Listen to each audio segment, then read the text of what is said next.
Welcome back to Inside Politics. Today our guest is Jim Brown. He's a local author. He's also been a longtime journalist and in government affairs. He's written a book called Ending Our Uncivil War: A Path to Political Recovery and Spiritual Reunion. Renewal, sorry. Jim, one quote that struck me in the book, it says, being uncomfortable and changing routines is one of the most important things to do to end our uncivil war. What do you mean by that? Is it part of what you had to do to reach out to do those things and talk to the people who were homeless? But those are not people you had conversations or interaction with on a regular basis. I have a lot of friends that are talking about being more uncomfortable, and that's how I start the book. Actually, the introduction is I ask you to check your political baggage. You've got it, I've got it, we've all got it. But I want you to be on a plane ride well above the ground turbulence. You got to turn off your phone, MSNBC, Fox, shut it down, and let's go on a beautiful plane ride. But then I want you to be uncomfortable, and I want you to sit next to someone that you don't necessarily agree with, or maybe even someone that you hate. And on this journey through this book, I try to help you find that you have so much more in common with someone than not.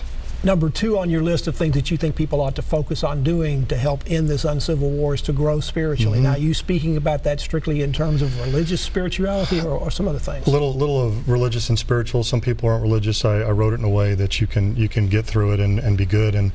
But religion, candidly, I think some religion is dangerous, quite frankly, and I think there's some in Western Christianity's become a bit rigid, and I point that out. But I also point out, Pat, how similar the religions are, and agape, deep, profound love that I mentioned earlier, that it's in all the religions. There's distortions in the holy books, but I really wanted to focus that's where I came out of the gate with that chapter.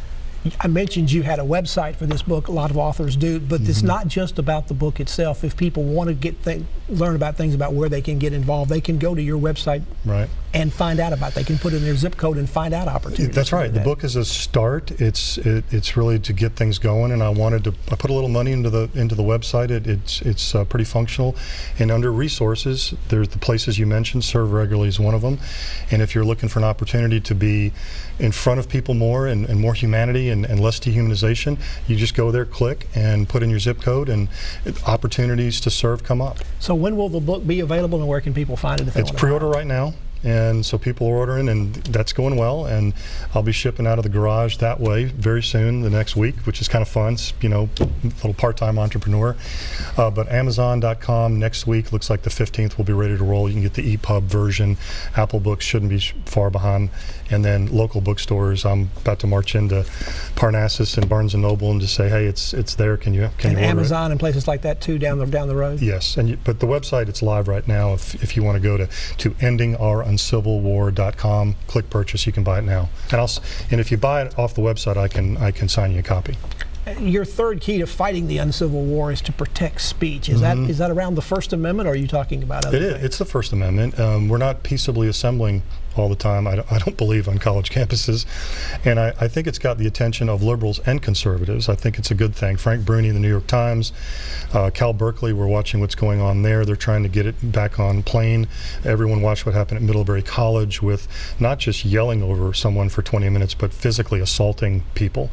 And it's got people's attention. The illiberalism, liberals are calling it out, and I think conservatives also need to call out some of the blaming and shaming that some on their side are doing.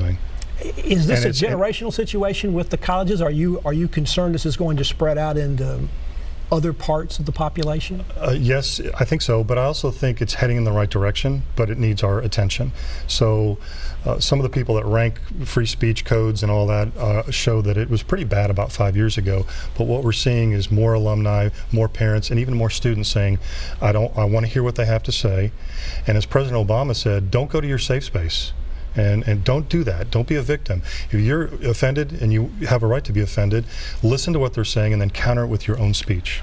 I want to go back to your analogy about getting on an airplane and deliberately kind of sitting next to somebody that you know you're not going to agree with on one or many issues. Have you done that? How does it work out? How do you do that? I thought of a few people I might sit next to. I don't know who you would sit next to.